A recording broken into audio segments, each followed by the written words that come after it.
Hello and welcome back to English Today. This is the second DVD of the beginner level, and in this DVD you will see 3 more episodes of our story, That's Life.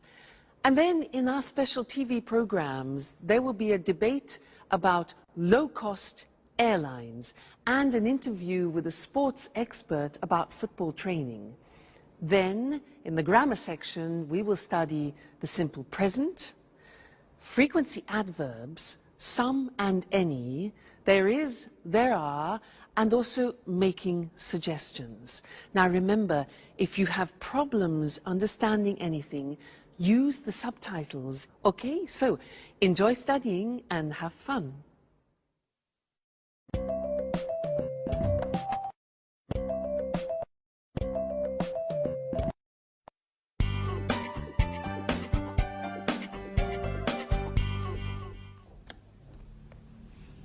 Hello, Anne. Oh, it's you, Peter.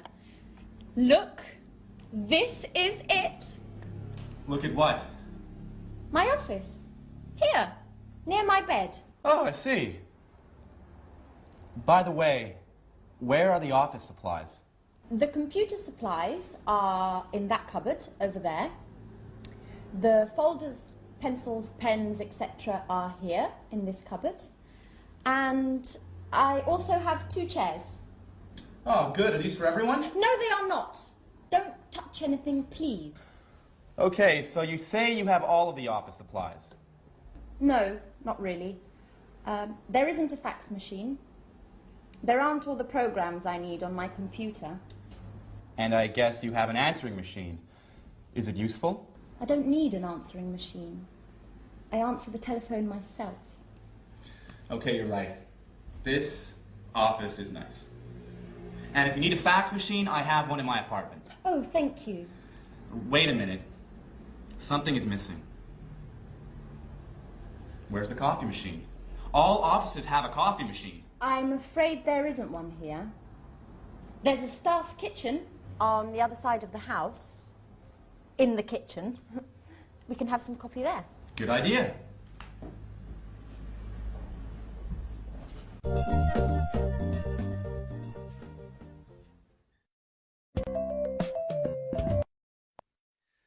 Hello and welcome back to English Today. How are you?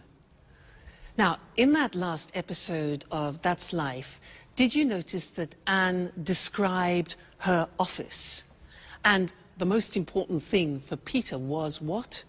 The coffee machine. Strange. Now, I want to look at the language that Anne used. She used there is a and there are some. Let me explain that to you. Now, if you have a single object, for example, like a glass, then we say there is a glass on the table, or there is a hat on the table, or there is a computer on the table. Okay? Now that changes when we have more than one object. Like these pens, for example. We say there are some pens on the table. Okay? There are some pens on the table. And therefore, in this example here, books, there are some books on the table. There are some CDs on the table. So you see how it changes. Now, let's go and look at that on the screen. You can see it written. So we said with singular objects, we say there is. The examples are there's a computer in Anne's office. There isn't a fax machine. That's the negative. There isn't a fax machine. There's a table in the studio, and there isn't a coffee machine, which Peter can't believe. Now look at the plural form. We say there are some office supplies in the office, and there are some pens and pencils, okay? And we also use that for the exact number of plural objects. So, for example, there are 2 chairs in Anne's office, and there are 4 pictures, for example, in her studio. All right, so that's an introduction to there is and there are some. Now, in the next lesson, we're going to look at the difference between some and any, which is very important. So listen out for that in the next episode, and then come back here and we'll work on it. All right? See you later. Bye.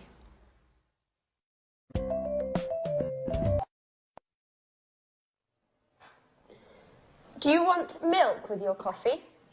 There's a bottle in the back of the fridge. I prefer it without milk, but with some sugar. Oh, I'm afraid there isn't any sugar. Well, that's okay. Black coffee is good too. Do you have any of those great cookies? Oh, yes. There are some cookies over here.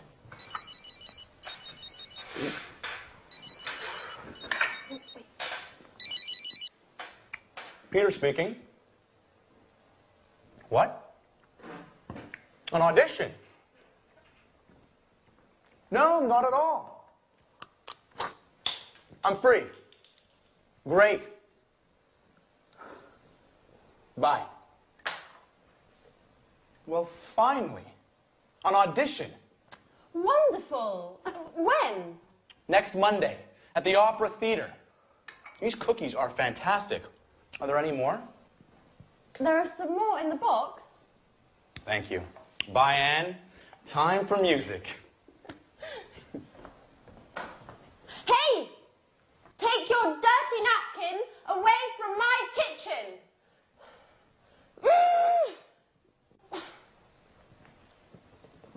It's nice to have you as my new office neighbour.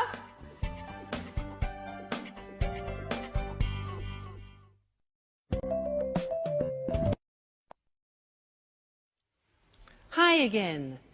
Anne's a bit difficult, isn't she? Yeah. Now, this is a lesson about some and any. Remember, Peter said, "Can I have some coffee and some biscuits?" Well, I want to talk to you about that right now.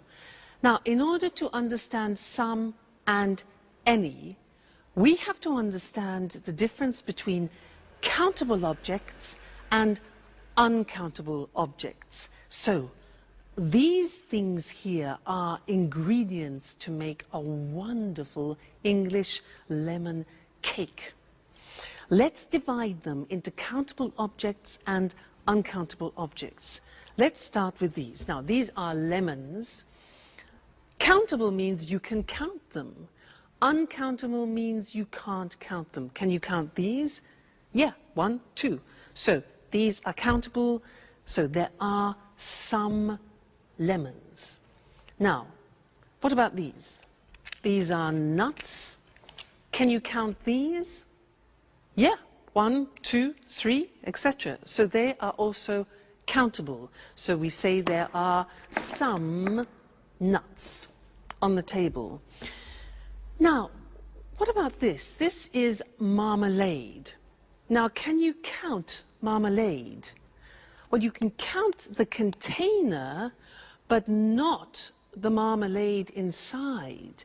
So this is uncountable, and we say in English, there is some marmalade. It's a singular verb. So we put it here, it's uncountable. Okay? Now, let's look at this. What's this? This is salt. Salt. Now, is this countable or uncountable for you? Countable or uncountable?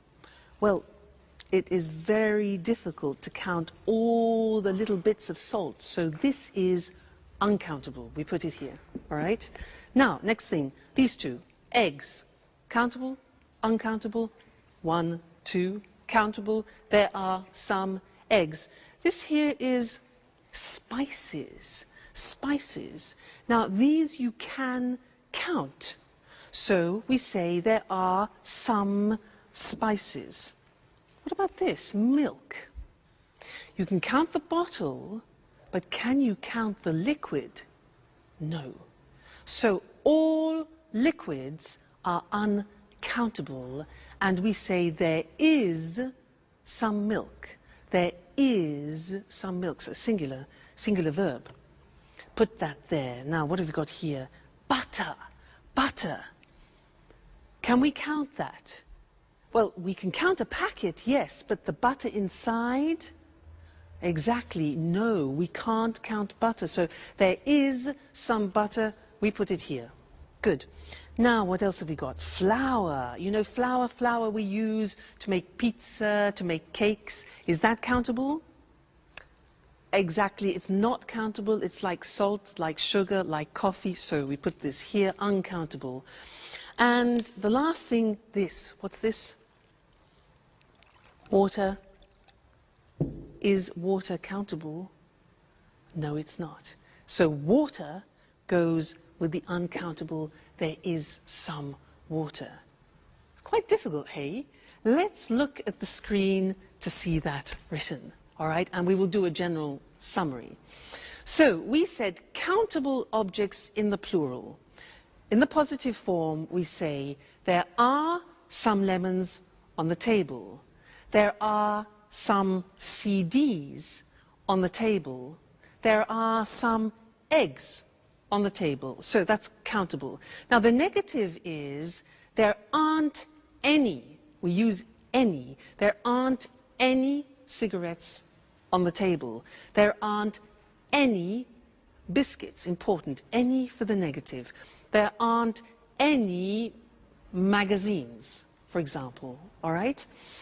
Now, questions. Here again, we use the word any. We use any in the negative and any in the questions. So, are there any glasses on the table? Are there any books on the table? Are there any pens? All right, so some in the positive, any in the negative, and the question form. Good. Now, let's move on to uncountable objects. These ones here. The examples are, there is, singular verb, some sugar on the table. There is some flour on the table. There is some water on the table. Okay? Negative, again, we use any. We say there isn't any bread on the table. There isn't any wine, a liquid, on the table. There isn't any chocolate on the table, all right? Questions, again, with the singular verb and any. Is there any money on the table? Is there any pasta? Unfortunately not. And is there any beer? Okay? Now, I want to add one more thing to this lesson, and it's the words this, that, these, those. Let me explain. With one object, you say this CD when it's close to you, this CD. But when it's distant from you, far away, you say that CD, this, that. All right? We hear this very often. Let me take two, plural. Now we say these CDs. When they're far from you, we say those CDs. Okay? So these, those, one, this, that. Let's see that on the screen. So this book, plural, these books when they're close to you, and that chair, for example, and those chairs when they're distant from you. That's a big lesson, hey? There's a lot to remember. So we have some and any, countable and uncountable, this, that, these, those. Whew! You have a lot to do at home to study there. Anyway, no problem, because you're great students. So We'll meet again in the studio very soon for some more English. Take care. Bye for now.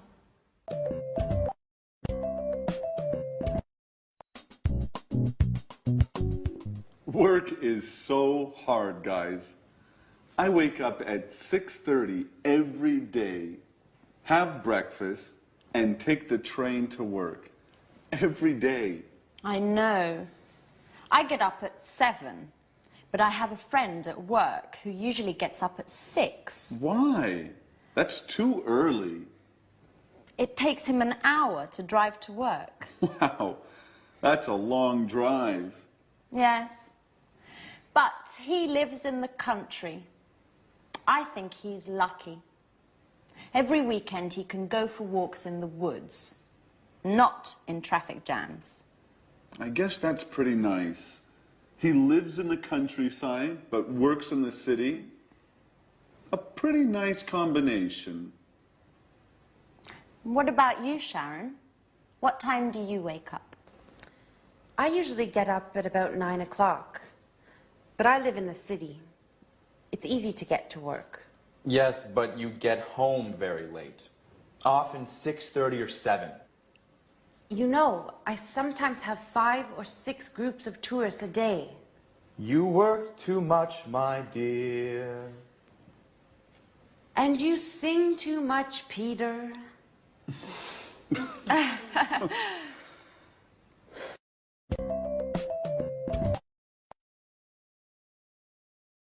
Hello again, and how are you? Now, from that last conversation, we learned that Sharon works too much and Peter sings too much. How about you? Do you work too much? What time do you get up in the morning? 6:45? 7 o'clock? 7:15? 7:30? Well, I'm going to describe my typical day, and I'm going to use the simple present to do that. All right? Well, first, I wake up at 6:45, but I don't get up. I listen to the radio, and I listen to the news. Then after, I slowly get up. That's difficult. And I take a shower. I take a shower. I get dressed. And then I go for a walk with Suki. Then we have breakfast together. She has dog biscuits, and I have toast, marmalade, and butter. Then I go to work on my scooter. Now, my boyfriend has a different day because he goes to work at 8 o'clock at night. Remember, he's a jazz musician. Now, did you notice I said he goes to work? That's because with the third person we add an S, goes. He goes to work at 8 o'clock and he comes home at 3 o'clock in the morning because he plays jazz concerts. Then he goes to bed and he gets up at lunchtime at 1 o'clock. So we meet at dinner, which is, you know, we don't have much time together, but that's life.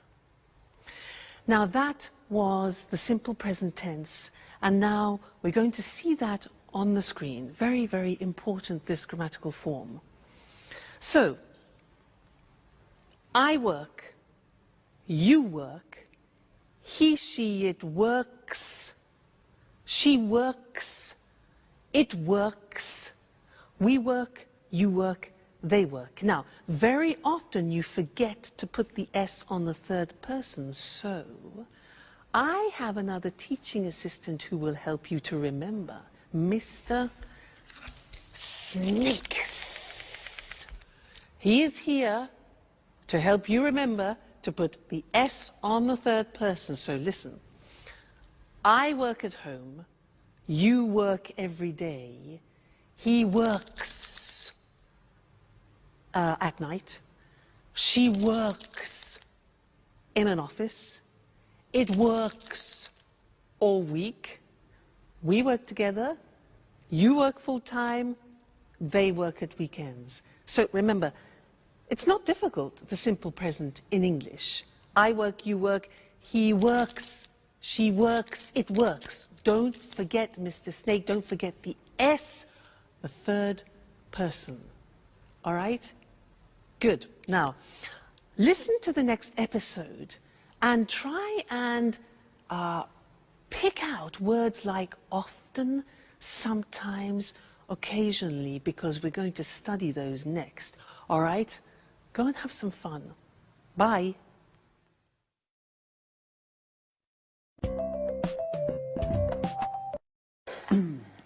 Alice, I bet you don't wake up at 6 o'clock every day. Tell us something about your typical day at university.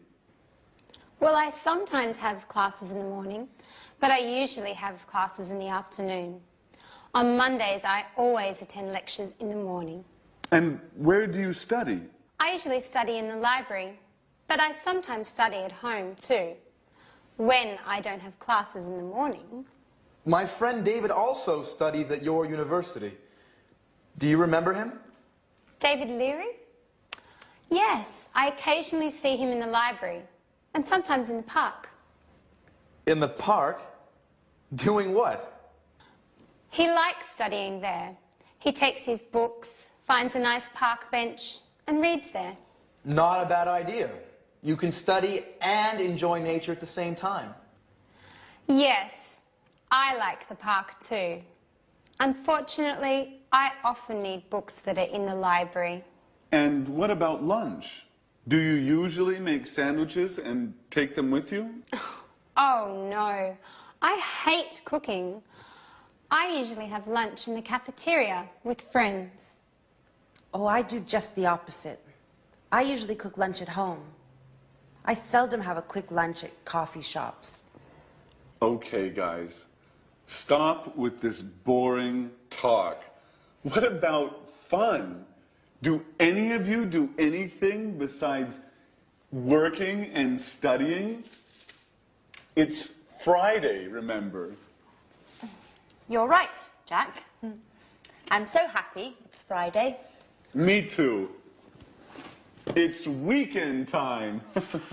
Time for shopping.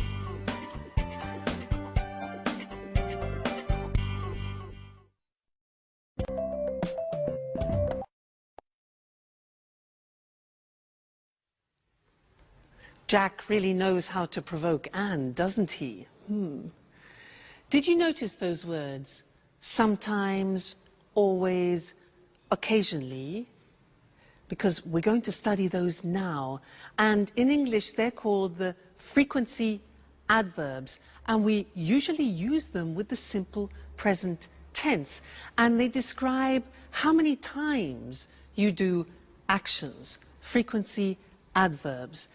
Now, to help me introduce them, I have another teaching assistant. This is, ta-da, Mr.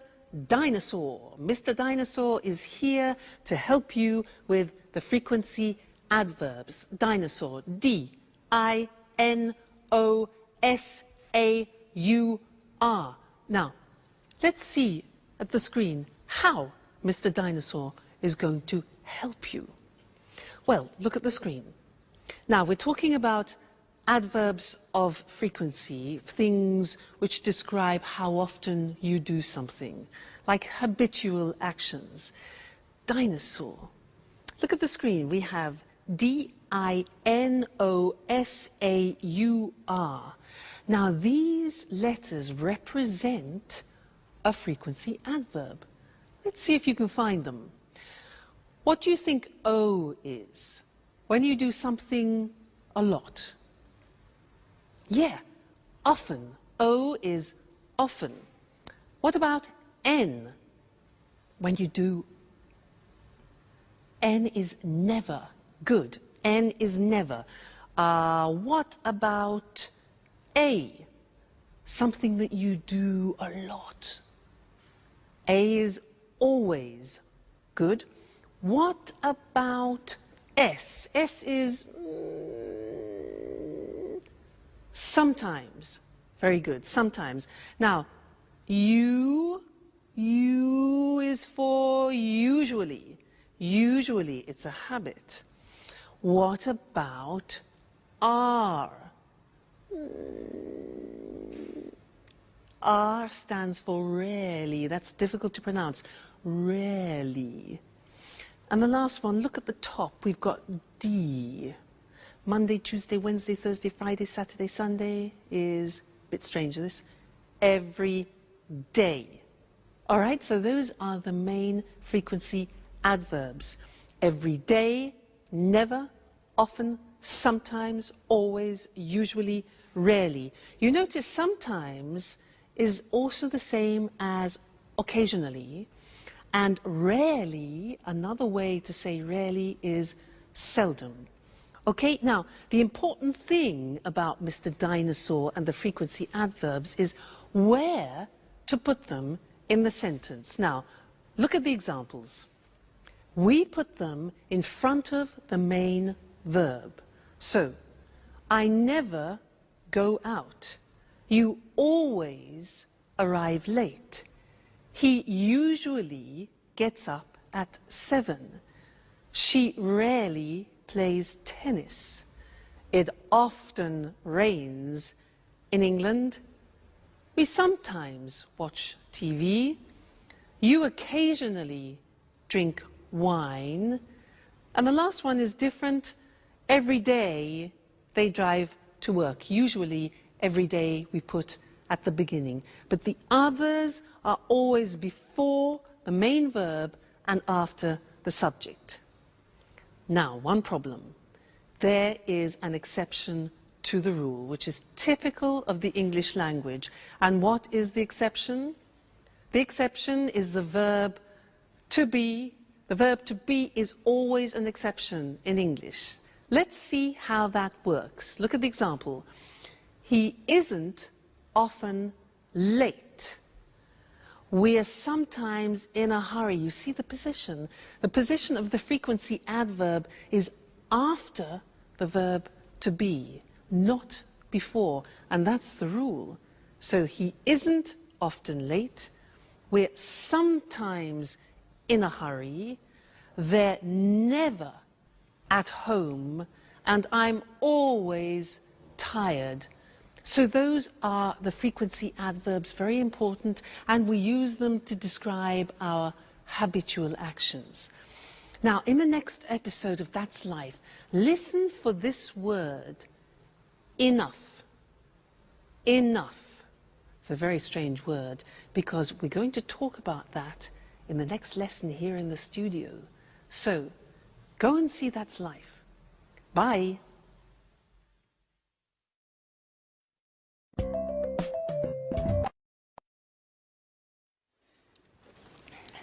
Yes, I always go shopping on Saturdays. The first thing I do on Saturday is drive to the supermarket. I sometimes go shopping on Saturdays, but usually I sleep late. I'm always so tired on Saturdays. I'm never tired on the weekend. The weekend is a time for fun. I paint, go jogging, go out with some friends. Unfortunately, I sometimes have to study. Oh, I sometimes do a little work at the weekend. When I'm free, I like going swimming, going to exhibitions, or to concerts, if I have enough money. Oh, and every Sunday, I clean up the entire flat. And in the evening, I watch TV. Oh, I never watch TV. It's boring. Peter and I like going to the cinema at the weekend. Yes, it's important not to watch too much TV. An hour a day or so, that's enough. Come on, guys. You talk like my grandfather. Work, TV, housework on the weekends. Life is more. I want you to take me to places where young people have fun. Great. Get ready, Grandpa.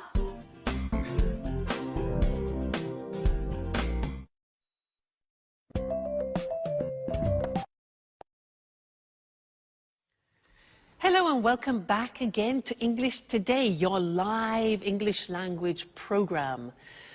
Now, did you notice how Anne said that she loves going to concerts and exhibitions, but she doesn't have enough money?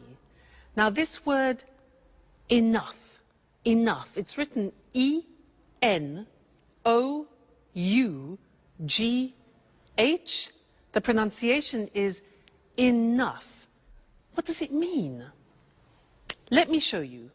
I have a ticket here for a concert, okay? This is 45 euro. 45 euro. Now, I have 40 euro here. 40 euro, 45 euro for the ticket. It isn't enough. It means it's less, it's not sufficient. It isn't enough.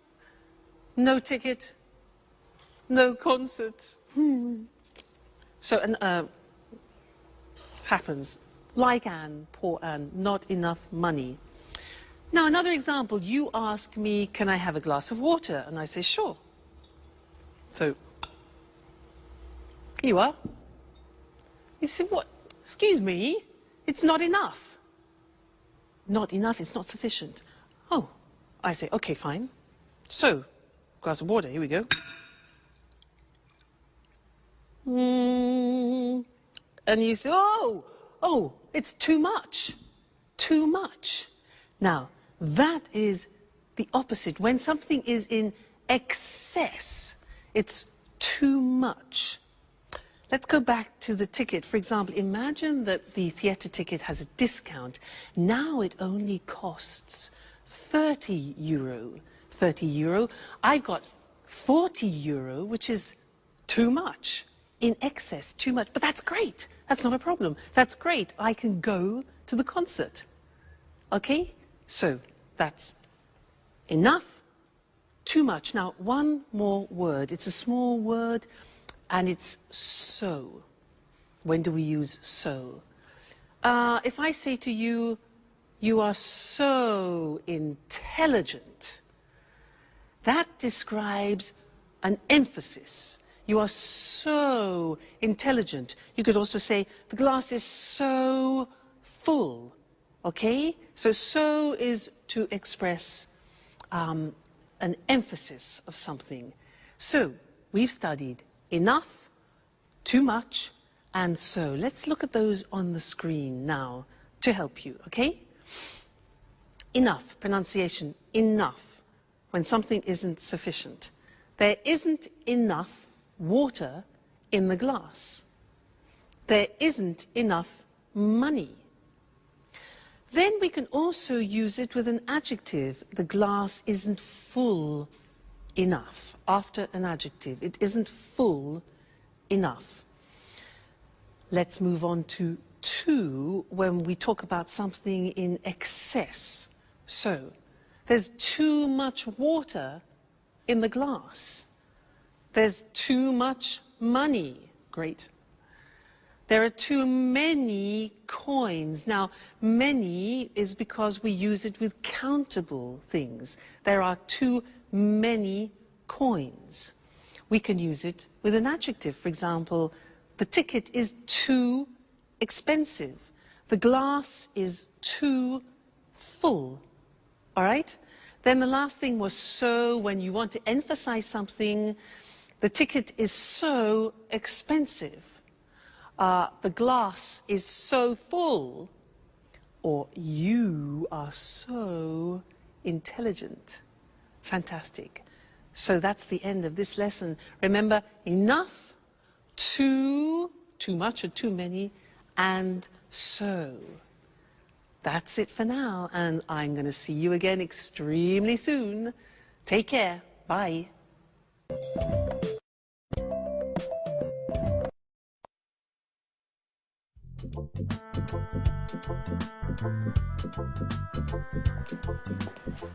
May I ask you a question, Alice? Sure, ask any question you like. I'm an open book.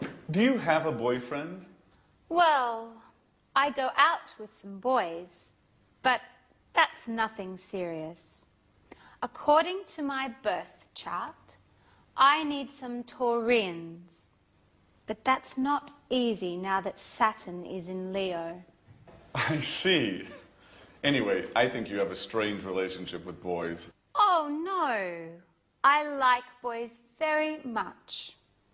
They're great at carrying packages. You're exceptional. Thanks, Jack. But now, stop talking about me. Let's talk about you. What do you think of me? No, really. I'm curious. What do you do at work? Oh, nothing special. You know Speedmaster, the sporting goods factory. Yeah, sure. They produce wonderful running shoes. What department do you work in? I'm a sales manager. Last month they gave me a promotion, and now I'm responsible for Southern Europe. That's why I moved here. Wow, that's really interesting. You must be very good at work. What exactly do you do? Oh, basically I look for new clients and keep them informed about new product lines and take care of their requests. What kind of requests do they have? Oh, they often ask questions about new models and prices. What do you do if they want a discount? Well, basically, I don't get mad. I listen to them and then I tell them no. Well, seriously speaking, it depends. Each client is different. If they're important, I try to make an agreement with them. Hi, Anne. Hi, Sharon. Where's Peter? Oh, Peter's preparing his audition. Well, tell Peter I wish him good luck. Do you really care?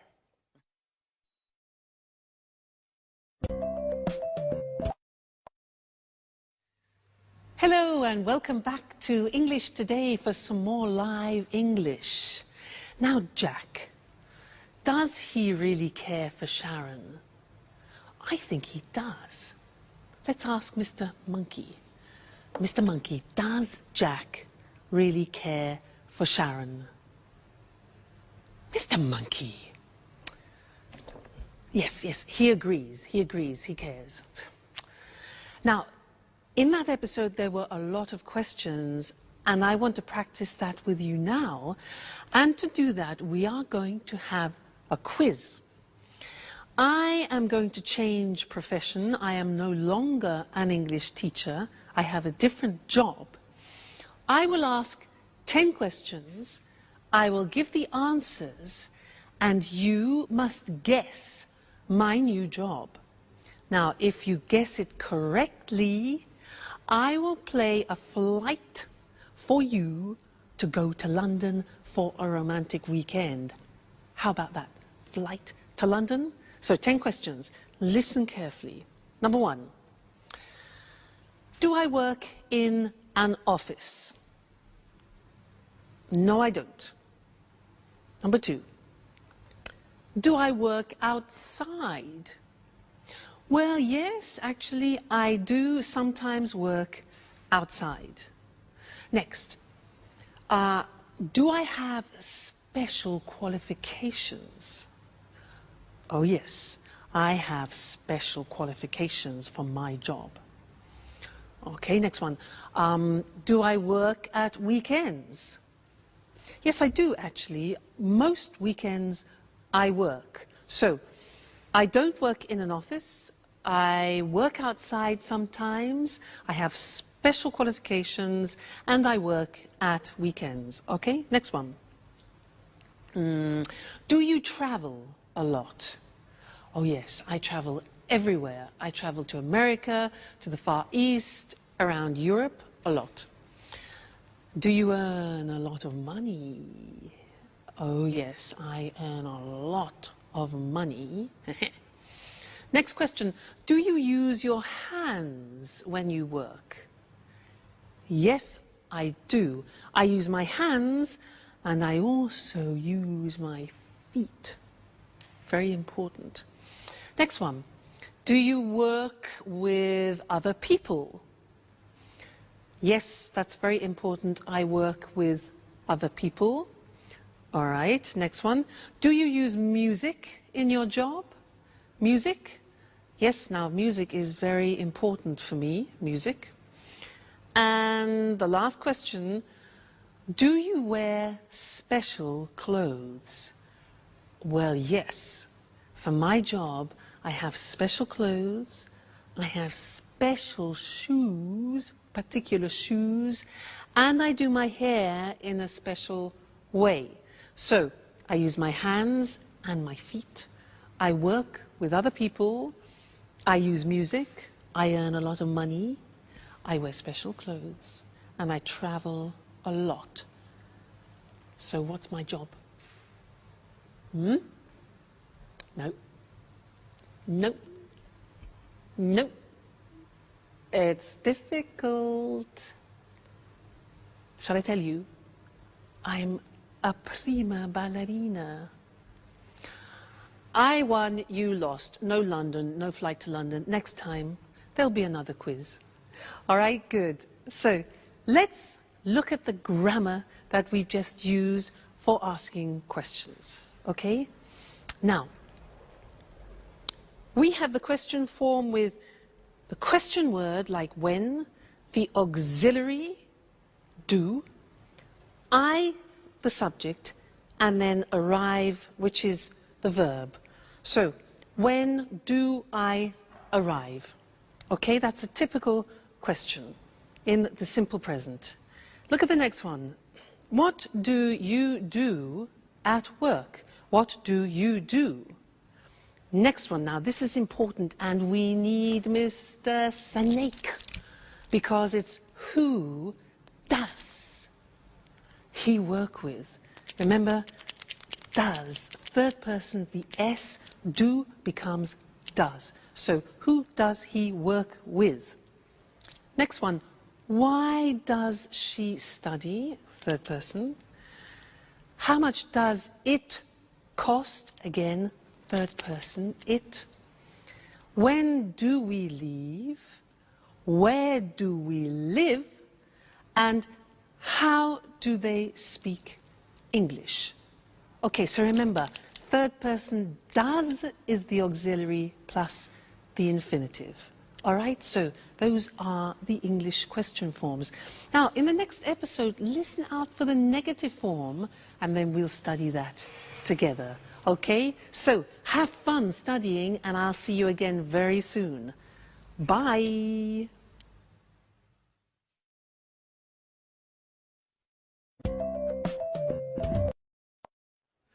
Oh, girls, we're talking about jobs. Tell me about your job, Sharon. What do you do at the moment? That's an interesting question. Really? Why do you say that? Well, you know I have a degree in archaeology, but now I'm doing something quite different. Do you have a part-time job? No, unfortunately, it's a full-time job. I work for a travel agency. Oh, what do you do? I give tours around the city.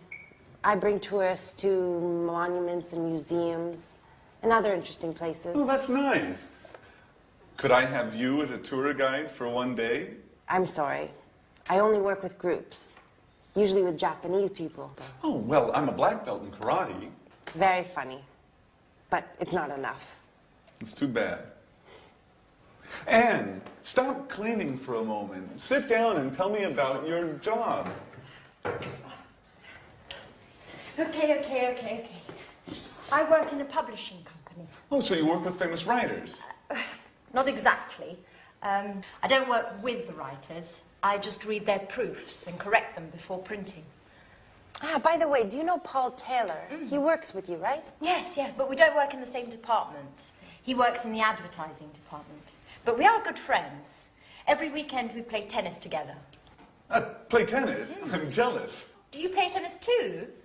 Do you want to play with us? Well, just joking. I don't play tennis that well. Only karate.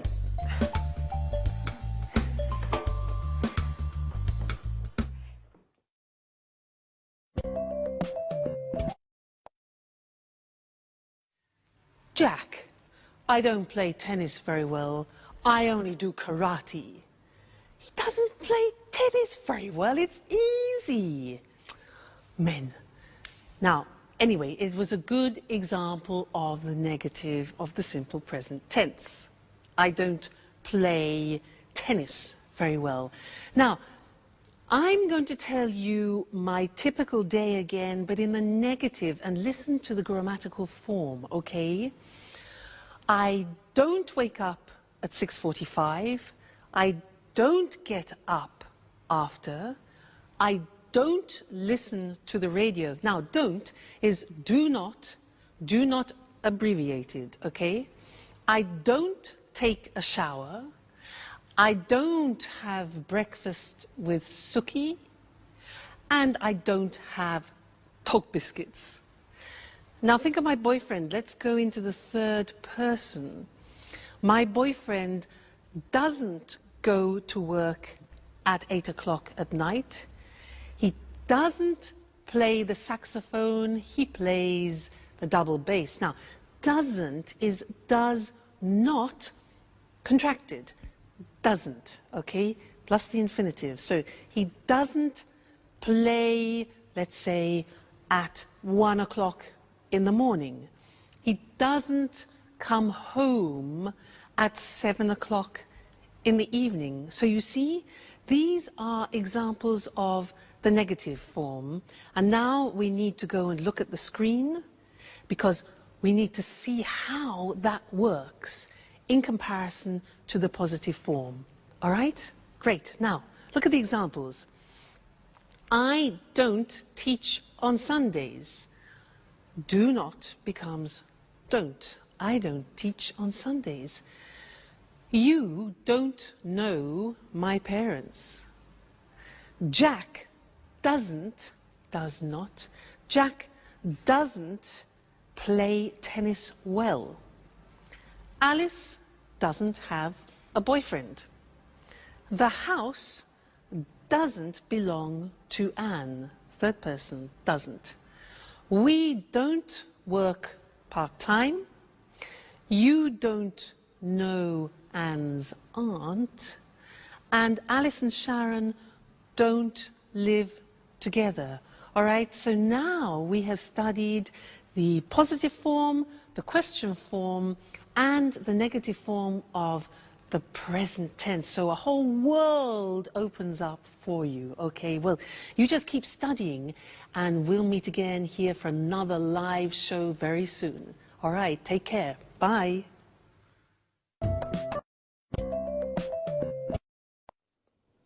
Good evening from Eric Brown. Welcome to another edition of Let's Talk. With me here in the studio are Marie and Tom. Hello, Marie. Hello, Tom. Hello, Eric. Well, today, let's talk. Let's talk about what, Marie? Low-cost airlines. Very interesting. You're right, Eric.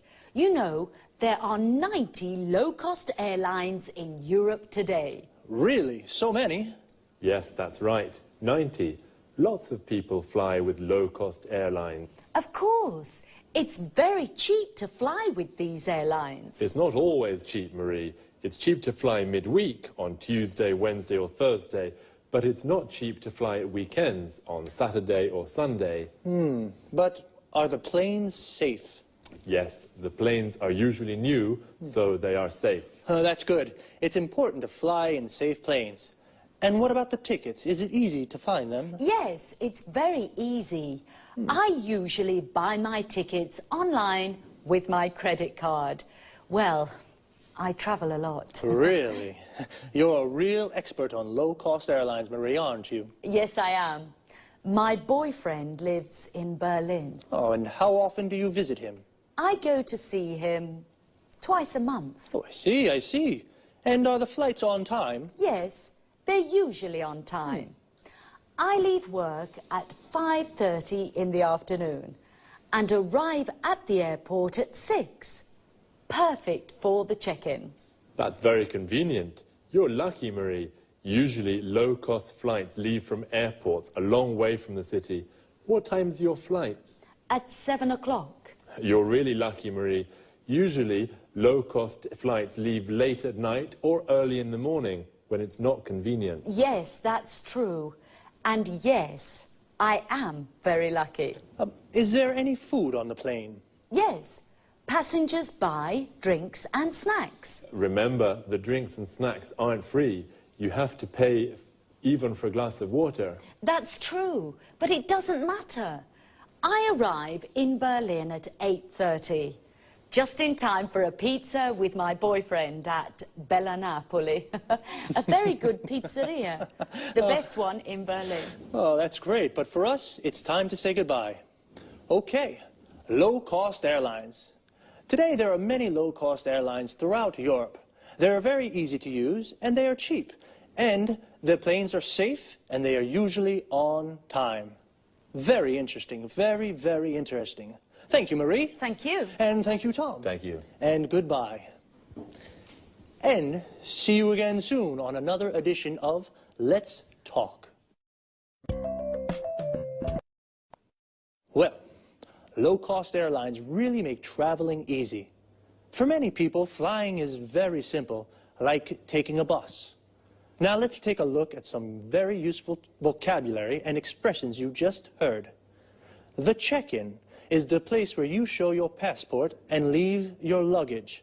In English, it is also a verb. We say, I check in at 7, or where's the check-in for Berlin? When we talk about cheap prices, we mean it doesn't cost very much, and expensive means it costs a lot. My ticket to Berlin is 600 euros. It's expensive. Your ticket is 100 euros. It's cheap. Her ticket is 30 euros. That's very cheap. To say what airline we use, we say fly with, followed by the name of the airline. I fly with Air Liverpool, or the type of airline. I fly with low-cost airlines. And what about when you want to ask if the plane is late? We can say, are the flights on time? If the flight is at 7 and it goes at 7, it is on time. But if the flight is at 7 and it goes at 10, it's late. Marie said, I buy my tickets online. This means she uses the internet to buy her ticket. What other things can you do online? Here are some examples. I reserve hotel rooms online. I don't call the hotel on the phone to reserve a room. I use the internet. I check my bank account online. I use the internet to see how much money I have in my account. I pay my bills online. I use the internet to pay the electricity bill, the water bill, the gas bill. Wow, we can really do a lot of things online. Okay, just 2 more things before we say goodbye. The first is frequency. When we say how often we do something, I asked Marie, how often do you visit him? And she said twice a month. Twice a month means 2 times in a month. Once a month means 1 time in a month. But when we do something more than 2 times, we say 3 times a month, 4 times a month, etc. Even if we change the period of time, the structure of frequency remains the same. For example, we can say once a day, twice a week. But remember, we say 3 times a year, 4 times a week. One last thing. Notice the preposition after arrive. When we arrive in a place like a station, airport, shop, we say, I arrive at the airport at 6. But when we arrive in a city or country, we say, I arrive in Berlin at 8:30. So, we say, I arrive at the station, I arrive at the airport, but I arrive in London or I arrive in Madrid. That's about it for now. Take care and see you soon.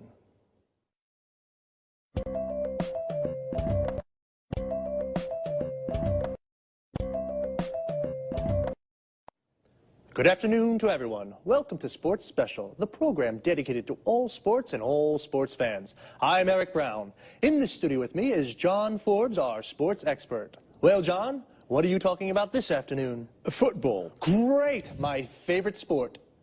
It's not only your favourite sport, Eric. Millions of people love football. Of course. It's a fantastic game. The best in the world. Well, maybe. But remember, Eric, football isn't only about fame, success and money. Oh, a lot of money. Professional footballers earn millions of euros. That's true. But football is also about hard work, fitness training, stretching and jogging almost every day. Really? How often do professional players train? They go jogging every day at 8 in the morning, and then they work out in the gym. Ah, so much exercise. And that's not all. Really? What do you mean? Well, they also practice football 3 or 4 times a week with the team. And where do they train? They usually do fitness training at the football ground. First they do stretching, then they practice shooting. Is the coach with them during the training? Yes, of course. The coach is very important for the team. He shows the players good techniques for passing, dribbling and heading. And he decides who plays in the matches. How many matches are there in a football championship?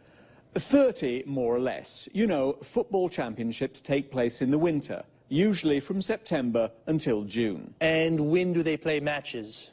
At weekends, but the big clubs also play during the week for the European Cups. Oh, championships, European Cups, training. Footballers are very busy. Yes, they are. The only time they rest is in the summer. Well, holidays only in the summer. But what about fun? For example, can the players have a beer after a match? Of course, Eric, especially if they win. A beer is a perfect way to celebrate a victory. Well, a footballer's training routine is very hard, but it is very rewarding too. Okay, thanks to our expert, John Forbes. And goodbye to all football fans and sports lovers. See you again soon for a new edition of Sports Special. First of all, football and soccer are the same thing. Football is the British word, and soccer is the American form. But they are exactly the same thing. So, let's take a look at some of the vocabulary we use to talk about football. Do you like football? If you do, then you are a football fan. Like me. Do you support a team? I support Inter. We say that we support a team when we are a fan of that team. So, what is a team? It's the group of players that play together. For example, Manchester United is a football team. A person who plays football as a job is called a professional footballer or a professional football player. Footballer and football player are the same thing. A football player is a footballer. And every team has a coach. A coach is the person who prepares the team. He teaches techniques and how to play well. So, 11 football players make a team, and when 2 teams play against each other, they play a match. But as John told us, footballers don't only play matches, they do a lot of training. Training is all the exercises they do to prepare for matches. We can say, footballers do training, or footballers train. Training is the noun, and train is the verb. And what do they do when they train? John said a few. They work out in the gym. They do stretching. They go jogging. And they practice football skills. John also mentions some of the skills or techniques that footballers practice. Passing, which means to pass or kick the ball to another player. Dribbling, which means to move the ball forward with the ball. Shooting, which means to shoot or kick the ball into the goal. And heading, which means to hit the ball with your head. It's a lot of hard work. I think they definitely deserve a beer when they win. Well, that's all from me for now. Take it easy.